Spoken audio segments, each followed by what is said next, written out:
ፊልድ ማርሻል ብርሃኑ ጁላ በትግራይና በኤርትራ ህዝቦች መካከል የተጀመረውን የጽምዶ ንቅናቄ የባንዳው ሴራ ሲሉ ቢኮንኑትም ኤርትራ ግን ንቅናቄው ፖለቲካዊ ሳይሆን ኦርጋኒክ የህዝብ ለህዝብ የሰላም ጉዞ መሆኑን ለተባበሩት መንግስታት ድርጅት ገለጸች። በኢትዮጵያ ማህበረሰብ ዘንድ ሰኔና ሰኞ ሲገጥሙ ጥፋት ይከተላል የሚለው ልማዳዊ ፍርሃት ምንም አይነት ታሪካዊ፣ ሳይንሳዊና ሃይማኖታዊ መሰረት እንደሌለው ባለሙያዎች አስገነዘቡ። ሶማሊላንድ በባህር በር ዙሪያ ከኢትዮጵያ ጋር ለመተባበር ዝግጁ መሆኗን ብታረጋግጥም ለነጻነት እውቅና ግን በኢትዮጵያ ላይ ግፊት ማድረግ እንደማትፈልግ አስታወቀች። ሰላም ጤና ይስጥልን ክቡራት ተመልካቾቻችን፣ ሰዓታችን ደረሰና የሰዓቱን ዜናዎች ይዘን ቀርበናል። ከዜናዎቹ ጋር አብራችሁ እንድትቆዩ በአክብሮት እንጋብዛለን። ፊልድ ማርሻል ብርሃኑ ጁላ በትግራይና ኤርትራ ህዝቦች መካከል የተጀመረውን የጽምዶ ንቅናቄ የባንዳው ሴራ ሲሉ ቢኮንኑትም ኤርትራ ግን ንቅናቄው ፖለቲካዊ ሳይሆን ኦርጋኒክ የህዝብ ለህዝብ የሰላም ጉዞ መሆኑን ለተባበሩት መንግስታት ድርጅት ገለጸች። የሁርሶ እጩ መኮንን ማሰልጠኛ ትምህርት ቤት የ27ኛ ዙር ተማሪዎችን በድሬዳዋ ያስመረቀ ሲሆን በስነ ስርዓቱ ላይ የተገኙት የሀገር መከላከያ ሰራዊት ጠቅላይ ኤታማዦር ሹም ፊልድ ማርሻል ብርሃኑ ጁላ ለተመራቂዎቹ ወታደራዊ መመሪያ ሰጥተዋል።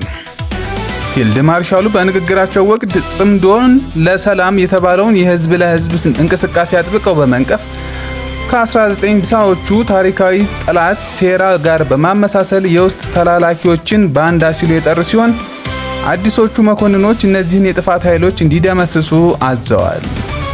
በአንጻሩ ኤርትራ ለተባበሩት መንግስታት ድርጅት በላከችው ደብዳቤ ይህ የጽምዶ እንቅስቃሴ ከመንግስታት እውቅና ውጪ በድንበር አካባቢ ባሉ ማህበረሰቦች፣ በሀገር ሽማግሌዎች፣ በሴቶችና ወጣቶች አነሳሽነት የተጀመረና እርቅና ሰላምን ለመገንባት ያለመ ኦርጋኒክ ህዝባዊ ዘመቻ መሆኑን ገልጻለች።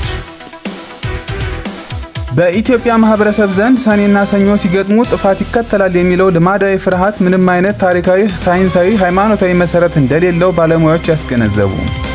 በኢትዮጵያ ማህበረሰብ ዘንድ ሰኔና ሰኞ ሲገጥሙ መጥፎ ዕድል ወይም ጥፋት ይከተላል ተብሎ የሚታመነው ልማዳዊ ፍርሃት ምንም አይነት ሳይንሳዊ፣ ታሪካዊና ሃይማኖታዊ መሰረት የሌለው መሆኑን የታሪክና የፎክሎር ባለሙያዎች ገልጸዋል።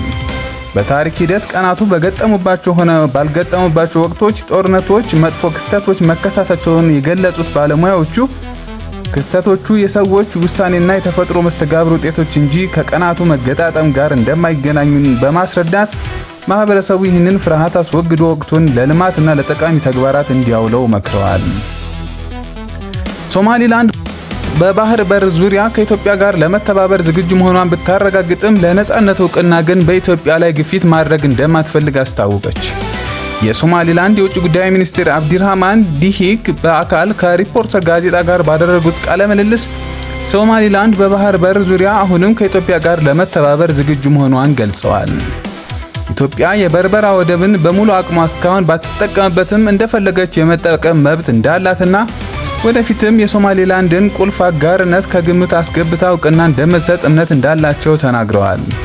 ሆኖም ሶማሊላንድ ይህን እንዲሆን በኢትዮጵያ ላይ ምንም አይነት የፖለቲካ ግፊት ማድረግ እንደማትፈልግ ሚኒስትሩ አክለው አስረድተዋል። ለሰዓቱ የነበሩን ዜናዎች እነዚህ ናቸው። አብራችሁን ስለቆያችሁ እናመሰግናለን። መልካም ቀን።